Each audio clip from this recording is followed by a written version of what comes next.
بعدها لقيت الراجل الضخم بيقول لهم إنه هيخلص عليا، وفعلا راح نده على الناس اللي معاه يجهزوا حبال علشان يربطوني ويرموني في البحر. وفعلا الراجل جاب الحبال ولقيتهم جايين عليا. أنا في اللحظة دي قلت خلاص، هي دي النهاية، خلاص دي آخر لحظات في حياتي. أشهد أن لا إله إلا الله.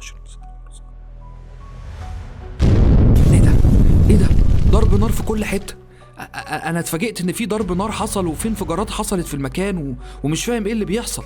أنا لقيت ناس كتير بتجري ودخان في كل حتة ومش شايف أي حاجة. بس بعدين حاولت أركز كده، لقيت راجل تاني ضخم ظهر وعمال يضرب في الناس كلها. الراجل كان قوي جدا وعمال يشيل في الناس ويضربهم، وكان معاه أسلحة غريبة وعمال يضرب فيهم. الراجل خلص عليهم كلهم. أنا مش عارف الراجل ده مين وليه بيتخانق معاهم. بعدها ركزت أكتر في ملامح وشه. أنا جات لي صدمة.